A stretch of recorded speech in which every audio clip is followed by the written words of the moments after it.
Allez, on en est à la deuxième période de cette émission. Merci d'être nombreux à nous suivre. Et vous savez que cette émission, eh bien, elle vous accompagne tous les soirs de la semaine. Oui, du lundi au vendredi de 20h30 à 22h pour décrypter toute l'actualité sportive, que ce soit en Côte d'Ivoire, que ce soit en Afrique, que ce soit ailleurs dans le monde. Eh bien, vous avez la possibilité de nous suivre sur le canal 203, StarTime 740, la TNT numéro 3 ou encore l'application RTI Mobile. Roger Stéphane, bonsoir. Bonsoir Tia. Comment allez-vous? Ça va bien. Et le week-end? Bonsoir la grande team. Bonsoir, Roger Stéphane. Et le week-end? Oui, bien. Très bon week-end, beaucoup de repos, beaucoup de prières. Nous sommes là. Mais pourquoi vous avez un petit sourire quand vous dites ça? On a du mal à vous croire, hein, mais bon, c'est pas grave, c'est pas grave. Allez, on a beaucoup de choses à vous proposer. Hein. Oui, on est en direct jusqu'à 22h. Beaucoup de sujets qu'on doit aborder. Mais avant cela, eh bien, on va recevoir notre invité de la soirée. Et le premier invité de la semaine est entraîneur de football, passé par l'ASEC... Je dis l'ASEC, non, pas du tout, l'Africa Sport d'Abidjan. Ah, c'est un lapsus, hein? Oui, ça le fait bien rire d'ailleurs. Par l'Africa Sport d'Abidjan. Et depuis quelques années, il est en Suisse. Coach Kwadio Deka est notre invité ce soir. Bonsoir, coach. Peut-être qu'il va arriver à la SEC après. Ah, ben c'est peut-être une prémonition. On ne sait pas. Ça a bien vert rouge. Dans tous En les plus, je suis cas, en rouge et voilà. dans tous les cas, il y a eu beaucoup de joueurs entre l'ASEC et l'Africa. Maintenant, est-ce qu'il y a eu quelques entraîneurs entre les deux clubs? J'avoue que ma mémoire... Amani Yao Ah, d'accord. Ah oui. Amani Yao, il a fait. Ouais, pourquoi? Ben voilà. Bon, en tout cas, coach, bonsoir. Bonsoir. Merci d'avoir accepté l'invitation. On est content hein, de vous Merci recevoir. de m'avoir invité. Bonne Alors, année. oui, Bonsoir à ah ben tous. oui, Bonne année à c'est vous. vrai. Bonne année, meilleurs vœux. Bonne Qu'est-ce qu'on année, peut vous l'argent. souhaiter pour 2021? Que j'ai une équipe Ah, bon. On va... pour moi. Ouais. Et puis pour vous, que l'émission continue à nous faire rêver. Voilà, moi, je vous suis souvent de la Suisse et puis j'aime bien. D'accord, merci beaucoup en tout cas. Alors, coach, en parcourant votre CV, hein, eh bien, on s'est rendu compte que vous avez fait des études de maths appliquées à Polytechnique Lausanne et Montréal, donc génie électrique. Mais malgré tous ces gros diplômes, eh bien, vous avez choisi le football. Ouais. Pourquoi? J'ai fait beaucoup de choses parce que je ne peux pas mettre tout sur le CV. J'ai étudié et puis pendant que j'étais étudiant, je jouais aussi au football. J'ai joué en non-amateur, j'ai joué en semi-professionnel. Et puis à l'époque, disons que le football n'était pas un métier reconnu comme tel. Je pense que c'est grâce à Drogba et les académiciens qu'en Côte d'Ivoire, surtout, on a commencé à accepter le football comme un vrai métier. Donc pour les parents, il fallait d'abord étudier. En plus, quand on a la chance de rentrer à Polytechnique Lausanne, je pense qu'on ne peut pas cracher dessus, voilà. Donc il fallait étudier. Et à un moment, j'ai étudié. Après, j'ai commencé à travailler dans le domaine du gaz et du pétrole. J'ai été aussi consultant pour des médias suisses et allemands pendant la Coupe du Monde 2006 et 2010. Et puis, j'avais toujours envie de faire le foot. Et quand j'ai eu, parce qu'il faut beaucoup d'argent aussi pour passer les diplômes, donc quand j'ai pu économiser suffisamment, depuis 2010, je me suis mis au diplôme d'entraîneur. Et puis voilà, c'est parti comme ça. C'est une vraie passion, c'est quelque chose que j'aime. Et puis, c'est ça qui me rend vraiment heureux. Voilà. J'aime les maths, mais j'aime aussi le foot. Vous parlez allemand, hein? Yeah.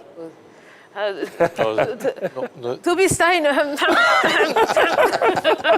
Non, je vais vous épargner. Vous avez regardé suite ou Pas fait pas? allemand, les gars. Attendez, fait allemand. Bon, c'est pas grave. Alors, revenons à nos moutons. Hein. Vous avez entraîné l'Africa Sport d'Abidjan. Qu'est-ce que vous retenez de cette expérience? C'était qu'il y a beaucoup à faire. Si je dois résumer en un mot, enfin en quelques mots, il y a beaucoup à faire. J'étais très heureux de venir à l'Africa. Et puis, j'étais aussi malheureux d'être viré aussitôt, après 2 matchs.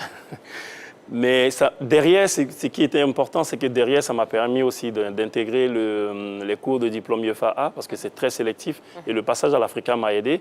Et derrière, j'ai pu obtenir mon diplôme IEFA A. Ça m'a servi d'expérience parce que dans la soutenance de mon travail de diplôme, cette expérience-là m'a beaucoup aidé parce que savoir présenter un projet à ses dirigeants, c'est très important. Et je pense que c'est ce qui m'a manqué à l'Africa. Et surtout, l'importance du directeur sportif. Voilà. J'étais arrivé à l'époque, c'était M. Tchétché Aimé qui était le directeur sportif. Et c'est un monsieur je pense qu'il a une énorme compréhension du football moderne. Voilà, il n'est pas parce qu'il était ancien joueur, mais aujourd'hui, il s'est adapté. Il comprend énormément le football moderne et les intérêts qui vont avec. Donc, on était en diapason, ça marchait vraiment bien. Mais malheureusement, 2 semaines avant mon arrivée, il a subi une intervention chirurgicale et puis il était absent du bureau de l'Africa. Donc, après, c'était un peu difficile de discuter avec les autres. Je ne dirais pas qu'ils ne comprennent pas, mais ils n'avaient pas ce projet-là. Voilà. Bon, alors, 2 matchs. 2 défaites. Ouais. On vous remercie. Qu'est-ce qu'on vous reproche concrètement? Bon, je pense que, comme je dis, on peut renvoyer un entraîneur parce qu'il a fait 2 défaites, ça peut arriver. Je veux dire, c'est le dirigeant, c'est son argent, c'est lui qui paye. Mais à l'Africa, ce n'était pas là le problème.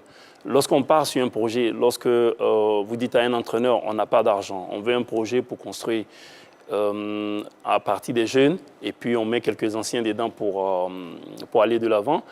Et à 1 semaine du championnat, les dirigeants ne peuvent plus signer mon gardien de but, qui était un international ghanéen, avec qui on a fait toute la préparation. Il ne peut plus signer mon attaquant, qui était aussi un international ghanéen.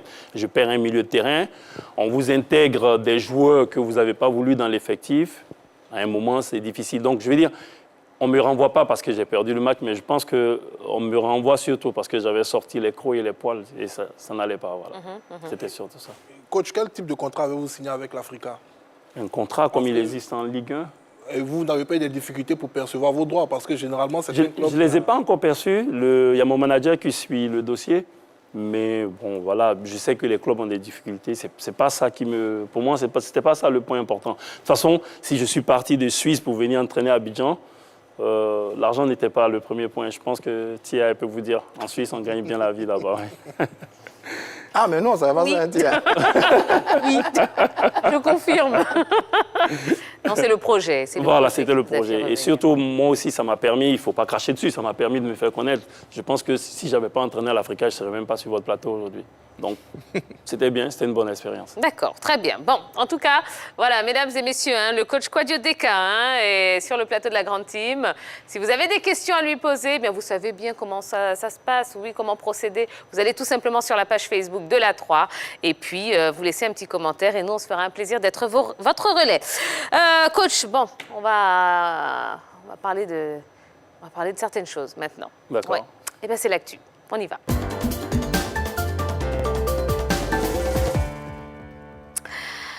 Et le 24 décembre dernier, la FIFA a adressé un courrier au directeur exécutif de la FIF dans lequel elle fait le point des auditions et livre ses observations. Dans un communiqué adressé au directeur exécutif de la FIF le 24 décembre 2020, la FIFA a dévoilé les résultats des auditions. Elle a à cette occasion formulé les observations suivantes. La procédure électorale de la FIF dans son ensemble ne répondait pas aux exigences statutaires et règlements applicables à toute association membre de la FIFA et de la CAF, confère l'article 19, alinéa 2 des statuts de la FIFA. Par conséquent, cette procédure ne peut reprendre et encore moins être achevée sans une intervention. Cela est dû au fait que la validité juridique des décisions prises par la commission électorale, dans des circonstances douteuses et contestées, ne peut être vérifiée. La décision de la commission électorale présidée par M. Dibi le 8 août 2020, qui admettait 3 des 4 candidats, fait l'objet d'un litige dont les fondements ne sont pas vérifiables. La décision du 26 août 2020, prise par une commission électorale recomposée à la suite de la démission non confirmée de M. Dibi en tant que président et survenant après une suspension non autorisée ordonnée par le comité d'urgence de la FIF est également douteuse et contestée. L'absence de procès-verbaux signés de nombreuses séances de la commission électorale pendant la procédure électorale n'a pas permis à la commission conjointe FIFA-CAF de confirmer la manière dont les décisions ont été prises, mais il reste indéniable que le secrétaire général de la FIF, qui était également le secrétaire de la commission électorale, a outrepassé ses fonctions purement administratives en refusant de signer le procès-verbal de la séance ayant abouti à la décision du 8 août 2020. Le cadre statutaire et réglementaire de la FIF relatif au processus permettant à la commission électorale de se réunir et au processus décisionnel de la dite commission semble incomplet et pas suffisamment clair, ce qui empêche une interprétation sans ambiguïté par les parties concernées. Les graves désaccords au sein de la commission électorale elle-même ont entraîné des abus et l'impossibilité d'assurer la transparence de la procédure électorale, l'absence d'ingérence de l'exécutif dans les affaires de la commission électorale n'ayant dès lors plus pu être garantie. Les incertitudes concernant l'interprétation de l'interdiction faite à un officiel du gouvernement d'être membre de la commission électorale ternissent également la légitimité même de la dite commission et par extension de l'ensemble de la procédure électorale. Les critères d'éligibilité et les conditions d'admissibilité des candidats ne sont pas clairs. Le contenu ambigu des statuts de certains clubs et associations membres de la FIF rend impossible la détermination de qui peut valablement les représenter lors des assemblées générales. L'intervention du comité d'urgence de la FIF au cours de la procédure électorale et les désaccords entre les membres de la commission électorale ont gravement porté atteinte à la crédibilité de la FIF en tant qu'institution. D'une manière générale, les différentes actions des officiels et des administrateurs ont brisé la confiance que la population, les parties prenantes et la famille du football ivoirien avaient placée dans la FIF. C'est suite à ces interventions que l'instance mondiale a décidé de mettre la FIF sous comité de normalisation. Allez, le téléphone est ouvert. Vous pouvez dès à présent nous appeler au 21 59 93 99 avec un petit 00225 si vous nous appelez de l'extérieur, de la Côte d'Ivoire. Donc, pour répondre à cette grande question, les différents acteurs vont-ils enfin taire leurs divergences pour penser ensemble au développement du football? Eh bien, on attend vos appels. Alors, pourquoi c'est maintenant qu'on a connaissance de l'existence de ce courrier et de son contenu, alors qu'il a été envoyé il y a de cela 3 semaines, Roger Stéphane? Ouais, j'avoue que c'est un peu dommage quand même que ce courrier-là, on le découvre maintenant, parce qu'à la vérité, c'est un bon document. Vous savez, je posais la question de savoir, mais pourquoi les conclusions qu'on avait demain, il n'y avait aucun justificatif, il n'y avait aucun élément de loi qui justifiait les décisions de la FIFA. Et on avait la conclusion. Et là, on découvre le document dans son entièreté. J'avoue que c'est un vrai document, élaboré, bien conçu, bien réfléchi, avec des textes de loi qui justifient certaines décisions de la part de la FIFA. Ça, c'était très bien. Bon, maintenant, qui doit le rendre public? Est-ce que c'est le comité exécutif? Est-ce que c'est la commission électorale? Est-ce que c'est la FIFA elle-même? Je n'en sais absolument rien, parce que dans tous les cas, n'oublions pas que nous sommes dans un cadre associatif. Et n'oublions pas aussi d'ailleurs que si les autres ne l'ont pas fait, il faut bien savoir que depuis le début du processus électoral, tous les documents de la FIFA ont été rendus publics, mais très, très rapidement. Le document du 21 août a été rendu public rapidement. Le document du 27 août qui stoppe le processus électoral a été rendu public rapidement. Donc, je dis, si un camp ne l'a pas fait, un autre camp aurait pu le faire. Donc, c'est un peu dommage qu'on le découvre maintenant. Mais j'avoue que pour une enquête de 4 mois, oui, ça au moins, c'est un bon document. Le droit a été dit, la loi a été dite. D'accord, on va prendre vos autres avis sur le plateau. Mais on va prendre d'abord Monsieur Gosset au téléphone, qui nous appelle de Yopougon. Bonsoir, Monsieur Gosset. Bonsoir, madame. Comment allez-vous? Oh, ça va très bien. C'est un plaisir de vous avoir de temps en temps. Ah, ben, ça nous fait plaisir également, Monsieur Gosset. Alors, Monsieur Gosset, les différents acteurs vont-ils enfin taire leurs divergences pour penser au développement du football? Oui, le dire, c'est prôner la paix entre les acteurs du football. Ça, on est d'accord. Mais cette paix doit d'abord commencer par la Troie, la grande team qu'on a épousée, qu'on a aimée grâce à vous. Malheureusement, dans ce débat difficile, la grande team, les journalistes qui sont autour n'ont pas eu le courage de demander à celui qui est venu dire que la FIFA a interdit l'assemblée des associations. Alors, pour moi, les journalistes qui sont là devaient lui demander quel article qui permet à la FIFA d'interdire une assemblée générale d'une association qui est affiliée. Ça n'a pas été fait. Du coup, la grande team a commencé à prendre véritablement ces distances. Je veux dire, par rapport à l'attitude de ces journalistes. Les gens n'ont pas aimé les prises de position parce que les journalistes n'ont pas eu le cran et le courage même de demander quel article qui permet à un tel. D'accord. Voilà. Alors, la deuxième partie, je veux dire, c'est une question intéressante. Elle est intéressante parce que nous engageons maintenant sur une ligne importante. Parce que fédérer, quand on parle de fédération, c'est de fédérer, c'est-à-dire l'unité entre les acteurs du football.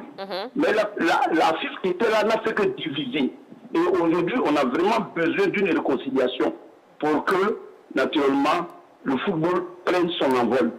Il faut des hommes nouveaux, comme le comité de normalisation, pour nous amener à nous aimer. Regardez par exemple le cas de l'arbitre. Non, on n'a pas besoin de chercher ailleurs. C'est justement son implication qui lui a coûté je veux dire, qui a donc amené les gens qui avaient le pouvoir de décider de l'enlever sur la liste des arbitres. Et vraiment, la Côte d'Ivoire n'est pas honorée avec ça. Il faut que nous s'aimons l'amour. Nous poussons aujourd'hui Jacques Anouma à atteindre son objectif, c'est la Côte d'Ivoire qui gagne. D'accord, très bien. Merci beaucoup, Monsieur Gosset. Merci pour votre appel, en tout cas. Vous vouliez réagir oui, rapidement, parce que déjà, le jour où nous avons reçu nos deux invités, M. Sangaré et M. Martial Gorou, le sujet a été évoqué et nous avons tous demandé ici, nous avons tous précisé ici que cette décision concernant la non-autorisation des assemblées générales après celle de la Fédération ivoirienne de football n'était pas statutaire. Nous en avons discuté énormément. Donc, quand il dit que voilà, on n'a pas eu le cran, bon, c'est qu'il n'a pas suivi la partie. Bon, et je vais juste rappeler aux téléspectateurs que il n'y a pas de pensée unique sur le plateau de la Grande Team. On a, voilà, chacun est libre de venir exprimer son point de vue. Tant les invités que nous, journalistes, on essaye de garder quand même une certaine neutralité. Donc, on ne va pas non plus à chaque fois rentrer dans ce même débat. Voilà, il n'y a pas de pensée unique. Chacun est libre de venir s'exprimer de façon libre sur le plateau de la Grande Team. Donc voilà, passons. Revenons à la question Henri Jo. Donc, est-ce que, enfin, pourquoi le courrier sort maintenant? Alors moi, je suis très heureux parce que déjà, ça vient quand même donner une bonne réponse à tous ceux qui disaient que la FIFA ne s'était pas appuyée sur des articles pour prendre ses décisions en ce qui concerne le comité de normalisation. Aujourd'hui, heureusement, ce courrier, il existe, ce courrier est très clair. Ce courrier dit pourquoi la FIFA a pris ces différentes décisions. Il y a tellement de débats ici, voilà, donc c'est une très bonne réponse. Maintenant, au-delà, qui rend les courriers publics? Rapidement, quand il y a eu des courriers, nous avons tout de suite eu, je dirais, connaissance de ces courriers-là. Ben là, on constate que depuis le 24 décembre, on ne sait pas pourquoi nous n'avons pas eu avant et c'est maintenant que nous le savons. D'accord. On a M. Diarra-Souba qui nous appelle des États-Unis, de Philadelphie plus précisément. Bonsoir, M. Diarra-Souba, ou bonjour, parce que c'est l'après-midi certainement chez vous. Oui, bonsoir Tia, bonsoir la grande team. Bonsoir, M. Diarra-Souba. Comment allez-vous? Très bien chez vous. Ça va très bien, merci. Alors, M. Diarra-Souba, bon, vous nous appelez de loin, donc on va tout de suite entrer dans le vif du sujet. Hein. À votre avis, est-ce que les différents acteurs du football vont enfin pouvoir taire leurs divergences et penser ensemble au développement? Merci beaucoup de m'avoir donné la parole. Bonne année à tous d'abord. Merci à vous également. Merci, bonne année à vous. Ensuite, avant de rentrer dans le vif du sujet, j'ai une petite préoccupation concernant la 3. On ne reçoit plus la 3 en direct sur l'application X. D'accord. Ok, ça c'était ma préoccupation. Maintenant, pour le sujet, j'aimerais bien dire que les acteurs doivent se mettre ensemble pour le bien-être du football ivoirien parce que le football va au-delà des personnes. En fait. Et les égos doivent être mis de côté pour le bien-être du football ivoirien parce que ce qu'on doit voir, c'est l'intérêt général, pas l'intérêt personnel. Absolument. Et tout le monde doit se mettre ensemble pour que les footballeurs locaux et internationaux soient plus à l'aise pour un Côte d'Ivoire meilleur. Actuellement, le niveau du football ivoirien est en train de baisser. Depuis plusieurs années, tous les petits pays, footballistiquement parlant, qu'on gagnait facilement. Actuellement, tous les petits pays nous gagnent. Et je prends l'exemple du Burkina Faso qui nous a laminé pas plus tard que la semaine dernière. Et ce n'est pas normal. Le football ivoirien doit être plus à un autre level, un niveau plus que ce qu'on voit actuellement. Donc, chacun doit mettre son ego de côté pour qu'on puisse voir dans l'intérêt personnel, dans l'intérêt général, je veux dire. Oui, tout à fait. Tout à fait, Monsieur Diarra-Souba. Eh bien, on a bien compris et effectivement, c'est un beau message de paix et d'unité. Et surtout, oui, il faut penser aux footballeurs locaux. On est tous unanimes pour le dire. En tout cas, merci beaucoup de nous appeler de si loin, Monsieur Diarra-Souba. Ok. Allez, passez une bonne soirée, bonne fin d'après-midi pour vous. Allez, merci. On poursuit. Je reste sur la même question. Là, je vais demander au coach, à votre avis, pourquoi est-ce que le courrier sort maintenant ? Oui, alors qu'il a été envoyé il y a 3 semaines. Oui, alors pour le courrier, je ne sais pas à quel moment la FIFA a reçu le courrier, mais je voulais apporter une précision par rapport à la FIFA. C'est qu'en Suisse, la période des fêtes de fin d'année, du 24 au 2 janvier, c'est férié pour la plupart des entreprises fédérales. Donc c'est une période où presque la plupart des entreprises sont fermées. Donc au niveau de la FIFA, ça peut être, je crois le courrier est sorti le 24. Les datés 24. Voilà, 24. donc ça a dû être décembre. traité expressément. Et puis peut-être par la suite, j'ai vu qu'ils ont publié ce courrier-là pour donner les détails. Donc ça peut être ça. C'est pas pour dédommager ou justifier, dédouaner qui que ce soit, mais voilà, ça peut être ça. Après, le reste, au niveau de la fédération locale, je ne sais pas pourquoi ça n'a pas été publié. D'accord. On a M. Niaba qui nous appelle de Yopougon. Bonsoir, bonsoir, M. Niaba. Bonsoir, Tia. Vous allez bien, M. Niaba? Oui, par la grâce de Dieu. D'accord, très bien. Alors, M. Niaba, qu'est-ce que vous en pensez? Est-ce qu'on va enfin pouvoir se mettre ensemble, mettre les divergences de côté pour penser au développement du football ivoirien? Bien, Tia, je pense que nous avons intérêt à nous mettre ensemble pour le développement du football ivoirien. Tous les acteurs, c'est-à-dire toutes les parties, doivent aller dans le même sens. Voilà, c'est ça. Mettre balle à terre et puis s'organiser, mieux s'organiser, mieux mettre ensemble pour faire évoluer le football ivoirien. D'accord. C'est tout ce qu'il y a à dire. D'accord, très bien. Merci beaucoup pour votre intervention, M. Niaba. Ok, merci, bonne soirée. Merci, pareillement. Allez, Jean-Philippe, alors on va venir... voilà, on va entrer maintenant... on va parler vraiment des observations de la FIFA après ces auditions. Est-ce que ces observations sont pertinentes? Oui, elles sont pertinentes. La FIFA a relaté en long et en large, un tant soit peu, la chronologie des différents événements qui ont émaillé cette élection, en débutant déjà par le 25 mai 2019, voilà, où elle n'estime pas d'ailleurs, elle a reçu des réclamations de plusieurs parties prenantes locales qui concernaient la décision prise lors d'une assemblée générale de renouveler le mandat de la commission électorale qui avait déjà exercé lors de l'élection précédente. Donc c'est à partir de cette date que la FIFA a chronologiquement suivi tout le processus électoral. C'est, je dirais, c'est pas ingéré, mais a pris connaissance des statuts, du code électoral et de tous les éléments possibles concernant cette élection. Le courrier est pertinent dans la mesure où il nous démontre que, contrairement à ce que plusieurs personnes ont pensé ou estimé, que ce n'est pas la FIFA apparemment qui a saisi la FIFA à un moment de blocage dans le processus électoral, puisque la FIFA était déjà impliquée depuis 2019. Et donc, ça nous permet d'avoir une vue beaucoup plus large de cette intervention tout à fait légale de la FIFA dans le processus. D'accord. Roger Stéphane, oui, attendez, après je passe à vous. On va prendre le pasteur Zounon qui nous appelle de Yopougon. Allô, allô, bonsoir. Bonsoir, madame. Bonsoir, pasteur Zounon, comment allez-vous? Ça va, très bien, par la grâce de Dieu. D'accord. Alors, votre avis également, la même question. Alors, à votre avis, est-ce que les différents acteurs vont enfin se mettre d'accord pour penser ensemble au développement du football ivoirien? Merci bien, madame. Je pense que les acteurs devaient pouvoir se mettre d'accord. Il y a eu trop de supputations par rapport à la décision qu'a prise la FIFA. Oui. Maintenant que tout est clair, je pense que les acteurs ivoiriens doivent se mettre ensemble pour que le football ivoirien parte de l'avant. On a une CAN à organiser. Il faut penser à tout ça pour que le football ivoirien se retrouve. On n'a plus de discussion à faire. Mettons-nous ensemble pour que le pays, la Côte d'Ivoire, qu'on connaît comme un pays de football, puisse avancer. C'est ce que je pense bien. D'accord. Eh bien, merci beaucoup pour votre appel. Pasteur Zounon, bonne soirée.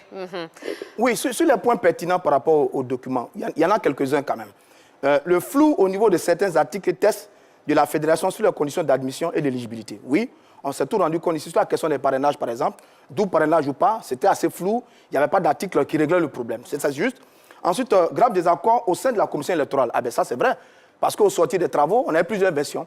La version Sam Etiassé et la version René Dibi et Soumaro Mamadou. Donc, on s'est rendu compte qu'au sein de cette commission, il y avait de graves dysfonctionnements. Et puis, le contenu ambigu des statuts de certaines associations et certains clubs. Il y a eu une crise à l'Africa sur les parrainages. Il y a eu une crise à l'AMAFSI au niveau des arbitres sur le parrainage. Il y a même eu aussi une petite crise, on va dire, du côté de l'AFI sur les parrainages. Donc tout ça cumulé, oui, il y a des points pertinents qui montrent bien effectivement qu'il y a eu des dysfonctionnements pendant le processus électoral. Nous tous, on l'a constaté. Et sur le document de la FIFA qui a été pondu, le document est clair là-dessus, effectivement, il y a eu des points de dysfonctionnement. Mais également, il y a des points qui ne sont pas pertinents. J'aurai le temps de revenir là-dessus. D'accord. Merci beaucoup.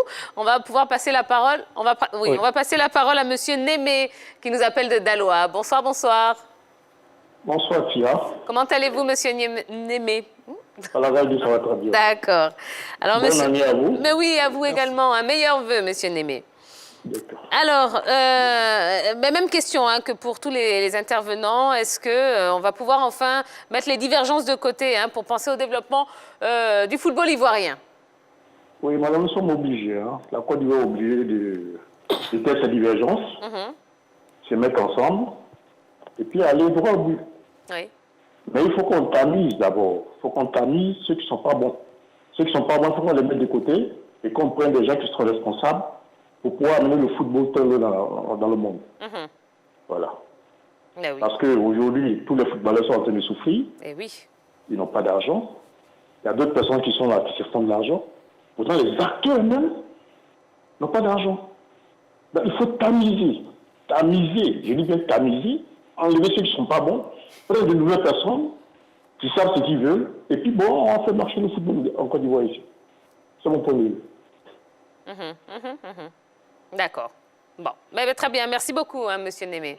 Bonne soirée. Pareillement. Coach. Oui. Moi, je voulais dire que depuis le début de ce processus électoral, je suis très gêné parce que ça ne parle pas projet. Ça a été un problème de personne. Je m'explique. C'est qu'aujourd'hui, tout le monde se permet de juger l'équipe sortante, mais personne n'a révélé le cahier des charges de cette équipe. Il n'y a que les présidents de clubs qui ont voté cette équipe qui connaissent le cahier des charges. Alors, est-ce que cette équipe a rempli ses objectifs? Oui ou non? Le grand public ne connaît pas. Les médias n'en ont pas parlé. Ça fait un. Et on est en train de reprendre la même erreur. Dans ces élections, j'ai souvent entendu parler des problèmes de personnes. C'est tel contre tel qui se présente contre tel, et personne ne parle du projet du football ivoirien. Et là, avec le comité de normalisation, on est en train de faire exactement la même erreur. Personne ne parle de projet, tout le monde parle de est-ce qu'on va s'entendre. Dans tous les cas, le football, c'est un sport de personnes égocentriques. Je pense que de toute façon, si tu n'es pas égocentrique, tu ne peux pas jouer au foot, tu ne peux pas faire du sport. Mais il faudrait qu'on trouve un projet commun pour que le football ivoirien puisse aller, pour que le comité de normalisation puisse mettre quelque chose sur pied qui va nous permettre d'avancer. Je m'explique juste. Dans le projet que les uns et les autres veulent proposer, quel est l'idéal accessible dans ce projet? Et quand je dis idéal accessible dans le foot, je vais donner 2 ou 3 exemples et vous allez comprendre. C'est très important dans le football moderne, autrement on n'avance pas. On a eu des internationaux comme Didier Drogba, on a comment il s'appelle Yaya. Oui, Yaya, Sérédier, on a aussi Serge Aurier. Mais pour moi, Drogba, Serge Aurier, Sérédier, ce n'est pas l'idéal accessible pour les sportifs ivoiriens. Pour les sportifs ivoiriens, l'idéal accessible, c'est par exemple l'histoire des frères Kalou, l'histoire des frères Keïta, c'est l'histoire des académiciens. Ça veut dire quoi? C'est des gens qui ont commencé le football par ce qu'on appelle communément le petit poteau. Ils se font détecter par une compétition qui est l'OASU, ou soit par l'Académie Ivoire à Sec Mimosa. Et ensuite, ils sont en formation, ils jouent en Ligue 1, et de la Ligue 1, ils vont ailleurs. Ça, c'est l'idéal qui est accessible à presque la majeure partie des Ivoiriens. Parce que quand on habite à Cocody, à Yopougon ou à Abidjan ou à l'intérieur, on a accès à ce type de processus-là. Didier Drogba, comme je dis, c'est un cadeau tombé du ciel. Je ne dis pas qu'ils n'ont pas fourni d'efforts, mais c'est quelque chose. Voilà, c'est un parcours qui est atypique, qui n'est pas accessible à la majeure partie des Ivoiriens. Et moi, ce qui me dérange dans tout ce débat depuis le début, c'est que personne ne parle de ça. Et c'est ça qui est notre réalité. Si on ne fait pas ça, on va partir avec le comité de normalisation, on va faire les élections, et quel que soit le candidat qui va venir, je mets ma main à couper, il peut venir avec tous les milliards. D'abord, il faut qu'on arrête de se mentir. La Ligue 1 ne vaut pas des milliards. C'est faux. Tous les gens qui vous avancent les chiffres, j'aimerais bien, le jour où les élections vont commencer, qu'ils viennent me présenter les projets. Et ce jour-là, je vous appellerai de la Suisse où je serai là pour lui démontrer que c'est faux. La Ligue 1 ne vaut pas des milliards. On n'a même pas de terrain de football. Je ne parle même pas de stade. On n'a pas de terrain de football. Et vous êtes tous bien placés pour confirmer avec moi qu'aujourd'hui, le football, on vend un spectacle. Et la vente du spectacle, aujourd'hui, en Allemagne et en Suisse, on part où on prend le supporter en charge depuis la maison jusqu'au stade et à la sortie du stade. Nous, on n'a même pas de stade. Alors, essayons d'avoir déjà des terrains de football. Et puis ensuite, on verra par la suite. D'accord. Très belle analyse. Ouais, je vais y arriver. Analyse. Voilà. Allez, on va prendre la direction de New York. Eh oui, beaucoup de compatriotes américains ce soir. Ousmane Diaby, bonsoir. Bonsoir, Tia. Comment allez-vous? Oui, et puis bonne année à tous ceux qui sont sur le plateau, les jeunes journalistes, parce que moi, je connais que les vieux. Mais depuis que je suis cette émission, bon, moi, je connais les vieux. Mais ceux-là, ils ont sorti les grands dents. Et puis, vous êtes bien là où vous êtes. Merci. Bonne année. Ouais. À vous aussi, meilleurs vœux. Moi, pour dire que j'espère que le comité de normalisation va faire la paix autour des dirigeants. Parce que je vois tout le monde attaque la fédération. Tout ce qui est dans le football ivoirien existe avant cette fédération-là. Donc, les présidents des clubs, où on les met, on parle des GX, GZ, G18. C'est ceux-là qui tuent les dirigeants du football ivoirien. Ils doivent se mettre d'accord, eux-mêmes d'abord. Parce qu'on ne vient pas faire de partis politiques dans le football. On met la dissidence toujours. C'est eux qui ont amené le comité de normalisation là. Parce qu'ils ont une fois amené cette fédération devant la FIFA en Zurich. Donc, qui a envoyé, c'est pas la fédération, c'est les dirigeants du club. La preuve en est, ils ne veulent pas reprendre le championnat sans le nouveau président. Les joueurs souffrent. Qui fait ça? C'est pas la fédération, c'est les dirigeants eux-mêmes. Parce qu'ils ne payent pas bien leurs joueurs. Même quand c'est 35 000 francs, ils ont crédit. On les paye à crédit. Parce que je suis de l'OASU, moi. Je suis de l'OASU. Je sais que dans mon équipe à Touba, quand j'étais à l'internat, on payait manger chez Diallo à crédit pour donner aux joueurs du bashing. Ils ne pouvaient pas manger parce que le cahier était plein. Les dirigeants ne payent pas les joueurs en Côte d'Ivoire. Les joueurs de la SEC en 1990 étaient mieux payés que ceux de maintenant. Oh putain, ils ont un sponsor aujourd'hui. Il n'y a pas de sponsor. Avant, il n'y avait pas de sponsor, c'était les mécènes. Mais aujourd'hui, il y a un droit télé, tout. Mais les dirigeants ne payent pas les joueurs. Tout ça, on met sur la tête de la fédération. Mais la fédération, elle a un cahier de charge, comme l'a dit le coach sur le plateau. Elle a un cahier de charge. Mais est-ce qu'elle a réussi son cahier de charge? Même si à moitié, c'est bon. Elle quitte, d'autres personnes viennent. Mais je suis sûr que c'est à cause des élections que la FIFA est rentrée dedans. La FIFA, je suis patriote. Je ne suis pas d'accord avec l'arrivée du comité de normalisation. Il devait organiser cette élection depuis. Ce comité de normalisation devait venir après un mois, venir organiser les élections et puis se tirer, nous laisser en paix. On va régler nos problèmes parce qu'ils ne pourront pas régler nos problèmes. Ils ne vont pas pouvoir régler nos problèmes. Seulement, l'Ivoirien a pris tout en politique. C'est tout. Je m'excuse et puis je vous aime tous sur le plateau. Je vous adore.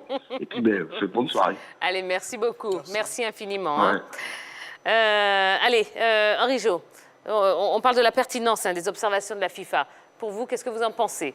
Les observations sont pertinentes, notamment il y a eu les incertitudes concernant l'interprétation de l'interdiction faite à un officier du gouvernement d'être membre de la commission électorale, tennis également aussi la légitimité même de la dite commission et par extension de l'ensemble de la procédure électorale. Je crois bien que cette partie-là existe au niveau des statuts et règlements de la Fédération ivoirienne de football. Et plusieurs candidats l'ont eu à signifier cela. Et d'ailleurs, on se souvient lors d'une conférence de presse que le candidat Idriss Diallo avait signifié que lui et Didier Drogba étaient en face d'une machine fédérale. Tout ça, je pense bien que la FIFA a suivi tout ce déroulé là. Aujourd'hui, nous sommes vraiment situés sur tout ce qui a amené la FIFA à demander un comité de normalisation. D'accord. Je vais revenir sur Roger Stéphane. Oui. Roger Stéphane, vous avez dit qu'il y avait des points qui étaient pertinents, d'autres moins. Oui, par exemple, le manque de procès-verbaux signés de nombreuses séances de travail de la commission. Bon, j'ai envie de voir quand même.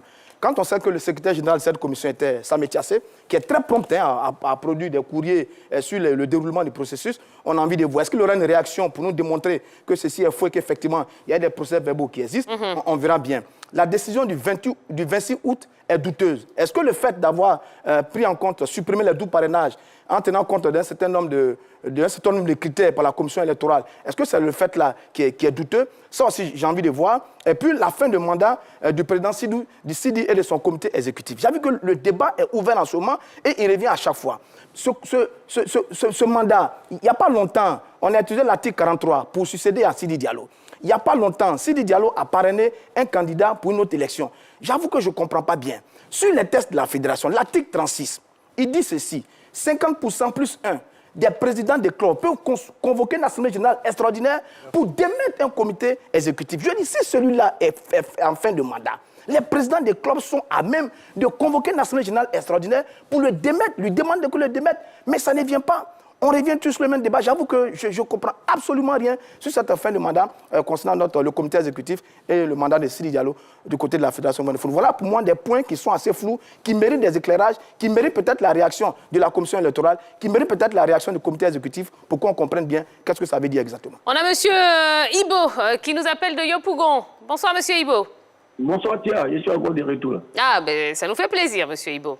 Allez-y, on vous donne la parole. Donc, à votre avis, est-ce que les acteurs du football ivoirien vont enfin se mettre d'accord pour penser au développement du football? Tia, oui. Pour l'intérêt du football ivoirien, oui. Pour l'intérêt du football ivoirien, pour parler comme les jeunes gens qui font le hip-hop, pour l'intérêt du football ivoirien, les acteurs du football ivoirien ont intérêt, Tia, à taire leurs différends, pour permettre, je le dis, à nos jeunes gens qui vivent de ce sport-là, de gagner leur vie. Vous comprenez?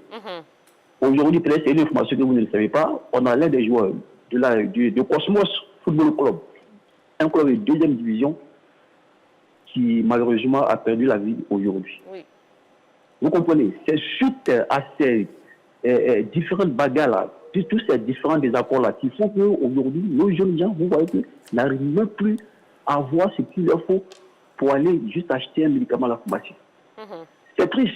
Ce soir, moi j'apprends la nouvelle chez Michel pour dire que ouais, le jeune est décédé. On ne sait pas de quoi. Moi je pense que c'est suite à tous ces problèmes qui aujourd'hui se trouvent au niveau de la fédération, des acteurs du football, vous voyez que nos jeunes gens se trouvent dans ces conditions aussi difficiles. Ils ont intérêt, je dis bien, ils ont intérêt à taire tous leurs désaccords pour permettre à nos jeunes gens, à nos frères qui vivent de ce métier, de reprendre le terrain du football. Ces acteurs dont nous parlons aujourd'hui, ils ont les moyens pour s'occuper de leur famille. Ils ont les moyens pour vivre. Ils ont les moyens pour avoir les enfants là où il faut. De grâce, qu'ils mettent tous leurs désaccords de côté pour permettre à nos jeunes gens qui sont ici en Côte d'Ivoire, qui vivent de ce métier-là, franchement, de s'occuper de leur famille. D'accord. Très bien. Merci beaucoup, monsieur Ibo. On a bien compris. Merci beaucoup. Passez une bonne soirée. Allez, rapidement. Non, je voulais relever un point concernant le courrier, puisqu'on est à l'analyse du courrier. Bon, j'ai le même souci que vous. À l'analyse du courrier de la FIFA. C'est un point qui se situe au niveau du paragraphe 8. Le courrier dit le 11 août 2020, le président de la FIFA a reçu une lettre envoyée par 4 membres de la commission électorale qui déclaraient ne pas soutenir la décision prise par le président de la commission électorale le même jour. Le comité d'urgence de la FIFA s'est réuni et a décidé de suspendre la procédure électorale de la FIFA pour cas de force majeure, de convoquer une assemblée générale extraordinaire le 29 août pour décider des prochaines étapes de la procédure électorale et de la recomposition de la commission. Le 21 août, la FIFA a informé par écrit la FIF que la commission électorale devait reprendre ses activités et mener à bien ses tâches qui consistent à organiser et superviser la procédure électorale et à prendre toutes les décisions y afférentes. Les recommandations de la FIFA ont finalement été prises en compte par le comité d'urgence de la FIF qui a levé la suspension de la procédure électorale et a annulé l'Assemblée générale extraordinaire prévue le 29 août. Mais quand on regarde sur la base de ces auditions, la dite commission, au niveau du point 1, la procédure électorale de la FIF dans son ensemble ne répondait pas aux exigences statutaires et réglementaires applicables à toute association membre de la FIFA et de la CAF. Par conséquent, cette procédure ne peut reprendre et encore moins être achevée sans une intervention. Cela est dû au fait que la validité juridique des décisions prises par la commission électorale dans des circonstances douteuses et contestées ne peut être vérifiée. Pourquoi j'ai lu ces différents éléments? On se rend compte déjà que depuis le 11 août, face aux premières difficultés, le comité d'urgence avait demandé, ou informé plutôt la FIFA, de vouloir réunir tous les membres de la Fédération ivoirienne de football en Assemblée générale extraordinaire, leur porter les points de blocage et démettre toute la commission pour mettre en place une nouvelle commission pour poursuivre le processus électoral. La même FIFA qui suit cette élection depuis le 25 mai 2019 s'est opposée à cette décision. Pour au final, après audition, venir dire que la procédure en elle-même était biaisée depuis le début. Moi, je m'interroge. Coach, allez-y. Je peux intervenir sur une chose. Allez-y, allez-y. Il nous reste 1 minute, hein, donc allez-y. D'accord, je fais vite. Au fait, ça me peine un peu que tous les Ivoiriens essaient d'interpréter ce courrier de la FIFA. Je pense qu'il faut aller de l'avant. Parce que si on veut revenir en arrière, c'est nous-mêmes qui nous avons donné le bâton pour se faire battre. Si je t'ai dit, par exemple, le PSG allait jouer à Lorient au mois de novembre dernier, et puis les joueurs du PSG ont refusé de jouer. Le président du PSG est arrivé à Lorient, il a pris des jeunes en ville et il les a fait jouer. Là, ça, c'est le cas de l'Afrique. Hein. Merci, tu vois. Oui. C'est-à-dire c'est inimaginable pour toi. Ça, c'est normal. Nous, on l'a fait ici. Et quand on l'a fait, je n'ai pas vu les médias nous parler de tests. Personne n'a décortiqué les tests. Alors aujourd'hui, je pense qu'il faut qu'on arrête au fait avec l'histoire de se mettre en bouc émissaire. La FIFA nous en veut, c'est à cause de telle ou telle personne. C'est à cause de personne. C'est à cause de nous-mêmes. C'est parce que nous n'avons pas de projet, c'est parce que nous ne savons pas où nous allons que là, la FIFA est venue nous aider. Alors, il faut saisir l'opportunité pour poser les bonnes questions. Ce n'est plus le temps d'aller chercher est-ce que telle question était juste, est-ce que telle chose était juste. On a fait faute depuis le départ. Et il n'y a pas que les gens de la FIFA qui ont fait faux. Les dirigeants aussi ont fait faux. Quand un dirigeant de club, vous vous mettez là et vous signez 2 parrainages, mais on tombe sur la tête. Ça veut dire que vous ne respectez même pas l'autorité qui est la FIFA. Donc que les gens ils arrêtent de me faire croire qu'ils sont pour rien ou ceci, cela. Non. Le gars qui reçoit les parrainages, il ne sait pas que vous avez signé un parrainage pour une autre personne. Mais un club normalement constitué, vous savez que vous avez signé 2 parrainages. C'est ça. Voilà. Donc, pour moi, l'interprétation du courrier de la FIFA, il faut qu'on arrête et que nous-mêmes, les acteurs, essayons de poser les vrais problèmes. De quoi avons-nous besoin dans ce football pour qu'on puisse aller de l'avant? Eh bien voilà, je n'aurais pas mieux dit. Oui. Que... Ah, il est bon ce coach. Ah ouais, moi j'applaudis. Hein? Le brassard peut-être. Eh bien il mérite même un brassard. Qu'est-ce qu'il y a? Vous voulez prendre ma place, monsieur Henri-Jo? Allez, vous méritez mon brassard de capitaine. Voilà. Allez, pendant que vous mettez le brassard. Merci. Eh bien, on va marquer une nouvelle pause dans l'émission. Bah oui, c'est chaud, on a beaucoup de choses. On aimerait en parler pendant des heures et des heures. Mais non, il y a un autre sujet qui arrive. On va parler d'Arsenal et d'un ancien du club qui charge notre Nicolas Pepe. Bon, on vous explique tout juste après la pub. Alors ne bougez surtout pas, on revient dans quelques instants.